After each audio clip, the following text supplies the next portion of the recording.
Archaeology, जिसके बारे में मैंने अपने इस चैनल पर बहुत बात की है और आज फिर से मैं उसके बारे में ही बात करने वाला हूं क्योंकि मुझे ये बहुत पसंद है और यकीनन आपको भी बहुत पसंद होगा। मैं शुरुआत कहीं और से नहीं बल्कि टर्की के एक तट से करूंगा और यहीं पर बसता है किकोवा आइलैंड और इसी आइलैंड पर मुझे एक ऐतिहासिक शहर मिला जिसका नाम कभी डोलचिस्ता हुआ करता था। बेशक अभी फोटोज में आपको देखकर ये शहर कहीं से भी शहर नहीं लग रहा होगा और ऐसा इसलिए क्योंकि आज ये शहर समुद्र में कई फुट गहरे पानी में डूब चुका है। अपने सुनहरे समय में ये शहर एक ट्रेडिंग हब हुआ करता था और बड़े पैमाने पर यहाँ से इंपोर्ट और एक्सपोर्ट का सामान इधर उधर किया जाता था। लेकिन आज यहाँ पर सिर्फ पुराने जहाज़ों के मलबे और ऐतिहासिक आर्किटेक्चर ही बचा हुआ है और इन्हीं पर आज भी वैज्ञानिक अपने टेस्ट लगातार किए जा रहे हैं। मैं आपको बता दूं कि डोलचिस्ता शहर को आर्काइक पीरियड में बसाया गया था, लेकिन वैज्ञानिकों ने अब ये पता लगाया है कि ये शहर एक भयंकर भूकंप के मार झेलकर वीरान हो गया और तब आया बैजेंटीन इरा, जब यहाँ के समुद्रों का पानी भी बढ़ने लगा, जिससे बचे कुचे लोग भी शहर को छोड़कर भाग गए। वैज्ञानिक अभी उन शहरों की भी खोज कर रहे हैं जहां पर डोलचिस्ता से सामान भेजा जाता था। अगर आपको इस शहर के बारे में और ज़्यादा जानना है तो आप यहाँ भी जा सकते हैं। यहाँ पर आपको वो बहुत कमाल की चट्टानों को काट कर बनाई गई बिल्डिंग्स मिलेंगी। इसके अलावा इन चट्टानों को काट कर पूरे शहर में पानी की सप्लाई का सिस्टम भी बनाया गया था। इसके अलावा उस जमाने की कुछ पाइप भी वैज्ञानिकों को यहाँ मिली। इन पाइप्स को आज हम टेराकोटा पाइप्स के नाम से जानते हैं। आज ये माना जाता है कि इस शहर को 8वीं शताब्दी तक आते आते पूरी तरह से खाली कर दिया गया, लेकिन वैज्ञानिक इस बात को लेकर पूरी तरह से श्योर नहीं लग रहे। सितंबर 2017 में अमेरिकन यूनिवर्सिटी ऑफ बेरूत से वैज्ञानिकों की एक टीम निकली और सीधा वो सदर्न लेबनान पहुंचे। इन्हें यहाँ सिर्फ बुलाया गया था, बताया इन्हें भी नहीं गया था कि इन्हें यहाँ क्या मिलने वाला है। और जब वो यहाँ पर पहुंचे तो इन्हें वो मिला जो सच में बहुत हैरान कर देने वाला था, क्योंकि ये था ancient Phoenician city of Tyre. बदकिस्मती से इस शहर के आज बहुत थोड़े से अवशेष ही यहाँ पड़े हुए मिले, जबकि यहाँ कुछ ऐसे पिलर्स मिले जिन्हें बहुत सालों पहले यहाँ पर चट्टानों को काट काट कर बनाया गया था। बदकिस्मती से ये पूरा शहर चूना पत्थर की चट्टान पर बसाया गया था, इसलिए प्रकृति की मार ने इसे बहुत जल्दी अपने कब्जे में ले लिया।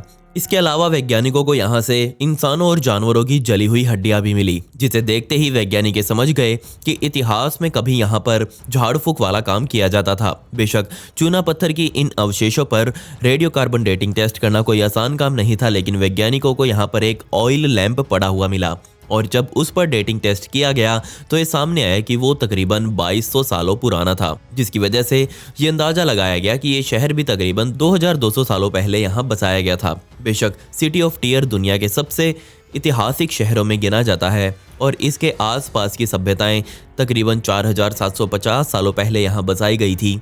ये शहर बहुत फले फूले, लेकिन तब अलेक्जेंडर द ग्रेट की सेनाओं द्वारा इन शहरों पर एक के बाद एक कई हमले किए गए, जिसकी वजह से ये शहर धीरे धीरे कर तबाह होते गए। जिसके बाद भी अलेक्जेंडर द्वारा काफी समय तक इन शहरों पर राज किया गया, लेकिन आज हम इसके बारे में और ज्यादा कुछ पता नहीं लगा सकते।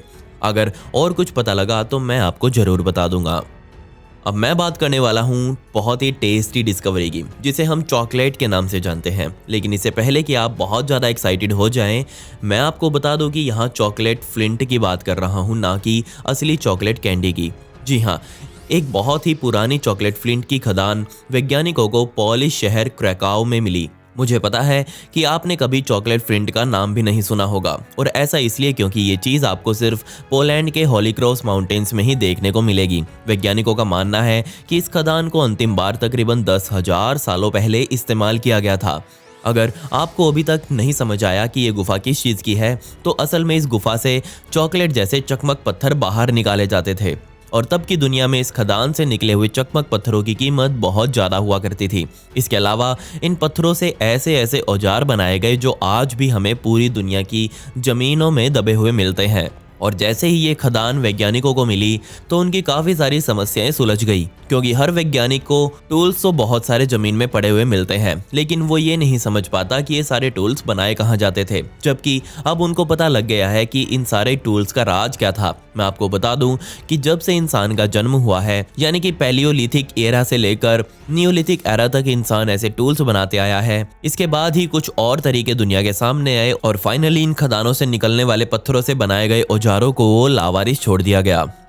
इस बात में कोई शक नहीं कि चाइना का इतिहास बहुत लंबा और उलझा हुआ रहा है, क्योंकि इस धरती पर इतनी सभ्यताएं और धर्म पैदा हुए जिनकी कोई हद नहीं थी। और आज हम उनमें से कुछ के बारे में ही थोड़ा बहुत जानते हैं, और वो भी इन डिस्कवरीज की वजह से। और रही बात ऐतिहासिक स्टेट ऑफ शू की, तो हम उसके बारे में अभी तक ना के बराबर ही कुछ जान पाए हैं, जिस वजह से जब इस सोने के मास्क की खोज की गई तो सभी वैज्ञानिक एक दूसरे की मुंह की तरफ ताकने लगे। आप सोचेंगे कि हमें स्टेट ऑफ शू के बारे में कुछ पता क्यों नहीं है, तो जवाब है कि वो लोग इस दुनिया के इतिहास के सबसे रहस्यमयी लोग माने जाते हैं, जहां और सभी सभ्यताएं अपने पीछे अपनी निशानियां, पेंटिंग्स या फिर औजार वगैरह छोड़कर जाया करती थी, जबकि स्टेट ऑफ शू के लोगों द्वारा ऐसा कोई काम नहीं किया गया। वैज्ञानिकों के एक अनुमान से मास्क तकरीबन 3000 साल पुराना है। इसी वजह से इस मास्क को चाइना की सबसे महत्वपूर्ण आर्कियोलॉजिकल डिस्कवरी भी कहा जाता है। इस मास्क के अलावा अभी तक हमें स्टेट ऑफ शू के तकरीबन 500 ऐतिहासिक ऑब्जेक्ट्स मिल चुके हैं, जो कि एक दूसरे के पास ही जमीन में दफन थे। कमाल की बात यह है कि इनमें से ज़्यादातर ऑब्जेक्ट बहुत ही महंगे महंगे मटेरियल से बनाए गए थे, जैसे कि आइवरी, गोल्ड, जेड और ब्रॉन्ज।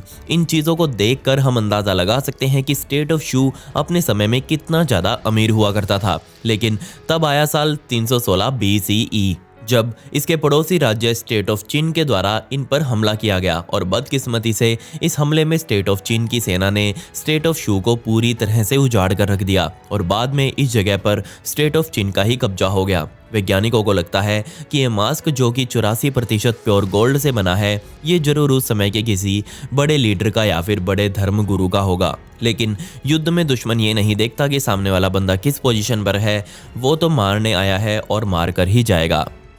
अभी तक हम यही सुनते आए थे कि क्रिस्टोफर कोलंबस द्वारा अमेरिका की खोज की गई थी, लेकिन हमें ऐसे कई सबूत मिल चुके हैं जो इस बात को पूरी तरह से गलत साबित करते हैं। और ना ही कोलंबस अमेरिका पहुंचने वाले पहले यूरोपियन इंसान थे।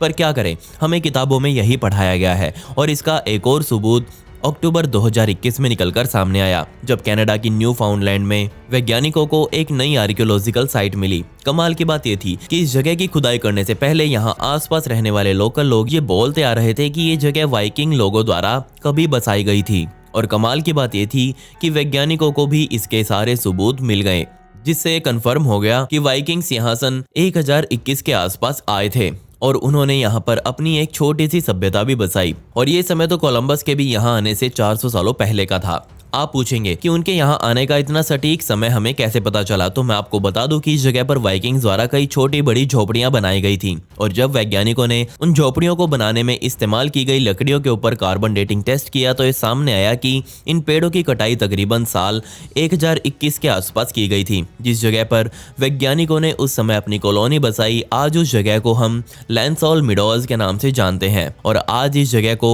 यूनेस्को द्वारा वर्ल्ड हेरिटेज साइट भी घोषित किया जा चुका है। लेकिन हमें ये तो पता चल गया कि यहाँ वाइकिंग्स कब आए थे और उन्होंने आकर क्या किया, लेकिन हम अभी तक ये नहीं पता लगा पाए कि वही वाइकिंग्स आगे उठकर कहाँ चले गए। क्या लैंसॉल मीडोज वाइकिंग्स का कोई बेस कैंप हुआ करता था?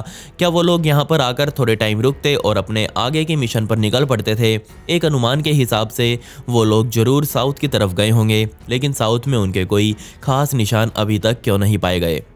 बेशक तंबाकू का सेवन करना हमारी सेहत के लिए हमेशा से ही हानिकारक रहा है, लेकिन क्या आपने कभी सोचा है कि इसका सेवन इंसान कब से करता रहा है? जी हाँ, अक्टूबर 2021 में इंसानों को ये पता चल गया कि तंबाकू का सेवन इतिहास में कब से चल रहा है। अमेरिका के यूटा में वैज्ञानिकों को अब तक का सबसे ऐतिहासिक तंबाकू मिल चुका है, और ये तंबाकू आज से तकरीबन 12,300 सालों पुराना है। सोचकर देखिए, 12,300 सालों पहले जो इंसान इस धरती पर रहा करते थे, वो भी आज की तरह तंबाकू का सेवन किया करते थे, जबकि आज तक हम यही मानते आ रहे थे कि इस दुनिया में तंबाकू का आविष्कार ही 3000 साल पहले हुआ था। ये कमाल की डिस्कवरी यूटा की ग्रेट सॉल्ट लेक के बराबर में की गई, और एक खुदाई में इसे बाहर निकाला गया, और यहाँ से वैज्ञानिकों को एक फुली फंक्शनल 12,500 साल पुरानी भट्टी मिली, जिसके अंदर बहुत सारी हड्डियां, पत्थर की चीजें, और इसके अलावा इसमें हास्केट स्पेयर टिप्स भी पड़े हुए थे। लेकिन इन सब से हटकर जिस चीज पर वैज्ञानिकों का सबसे ज्यादा ध्यान गया, वो थे तंबाकू के बीज,